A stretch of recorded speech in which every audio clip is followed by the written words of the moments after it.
everyone, it's Cora from Cora Designs. I've got a really quick, easy craft for you today, making these adorable little coasters out of macrame cord. It's very quick and easy because it's a knit stitch that you actually use just with your fingers rather than knitting needles. And it is just four quick little stitches across to make this cute little coaster. So all you need to make this project is one little spool of macrame cord. This is on the thicker side. I would say it's probably somewhere in the like 6 to 8 millimeter range. But obviously if you wanted to use a different cord or a smaller cord, you could just add a few more stitches or you just have a smaller coaster. So we're gonna start by sort of setting up the bottom row because we don't have the needle to set the stitches on. So we have to make a little crochet chain. So this is the same technique as in my giant knit blanket classes, just kind of shrunk down very small. So the first thing you need to do is make a slip knot. And the way I do it, kind of from the side, is you hold the yarn in front of your hand, just leave a few inches there, wrap it around one time until it crosses over and makes a little X. And then in the back you can push up a loop. So once you have your little loop on the back of your hand, just let your other hand out and tighten into a knot. So that's your little knot that you start with. And you can adjust it to where it's just a little loop that's like 2 fingers can fit in. So basically you're going to continue making loops that are about that same size, like 2 fingers could fit inside of it. And basically you're just going to come from behind on your loop and push another loop through. So that makes what's called a chain. So I push another little loop through and I kind of preserve my first one. That's one chain. And I'll just keep going, coming from behind, pushing a new loop through until I have 4. So 2, you can kind of pinch them with your hands to keep the loop size, 3, and 4. So that's what that looks like when it's all done. And you're going to be working across, so you want it to look like that from the side. Now basically we are just going to hold up that first loop and we're going to start putting loops inside the little chains that we made, just under the tops of each one. So we've already done one, that little loop that was on your finger is 1, and then you're going to go over to the next one and push a loop through there.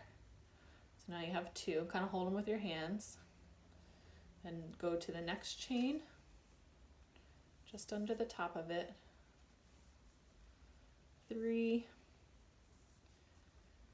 into the last one, 4. So you're gonna have 4 little loops like that. So that's row number 1. 4 adorable little loops.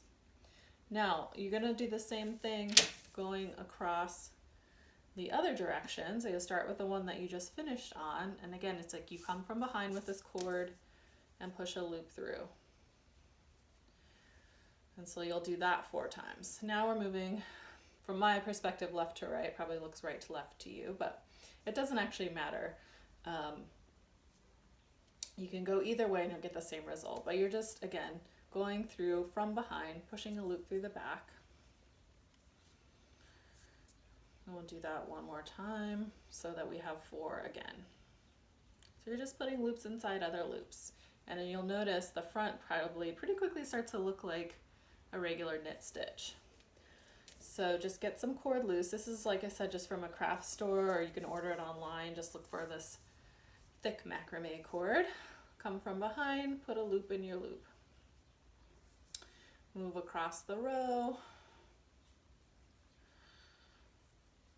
So I believe this is our 3rd row, and I want you to do 4 of these. So after this last loop gets done, make sure none of them kind of fall out and disappear. It's probably best for you to lay this down flat when you're working with it. I'm holding it up just so you can see it. One final row of loops. Since you don't have these loops held on a needle, you kind of got to squeeze them together so that you don't lose the loops from the previous row. We've got one more. And And now we're gonna come up and do the last row. So I've done 4 rows, just putting loops inside the other loops. And now I have to do the binding off row so it doesn't fall apart.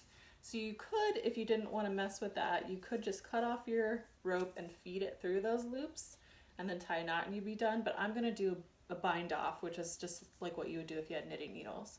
So you go and do 2 loops, just like a normal row.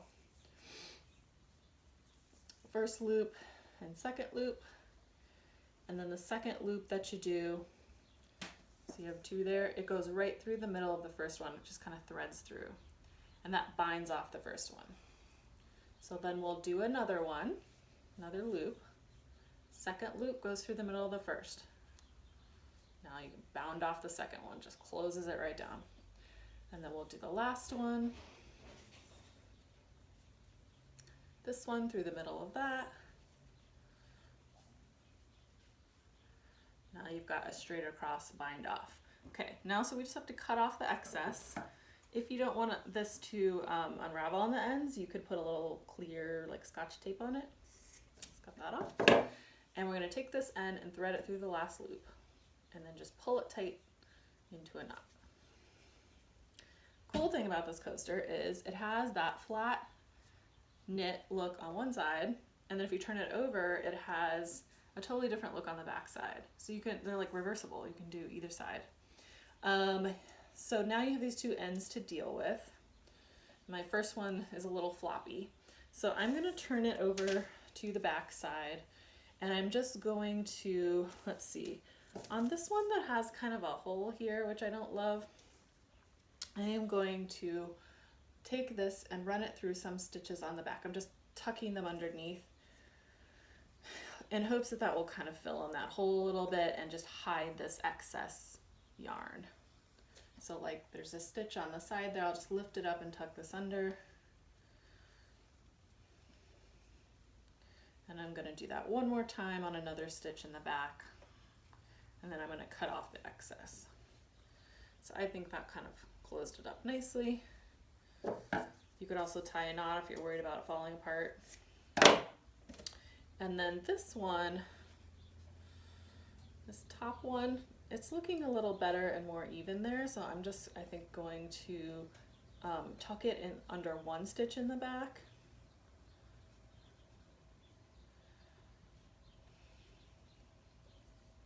And then cut the excess off. Nothing fancy. You could even hot glue it if you felt like it was coming up too much or like fuzzing too much. So there's my cute little coaster.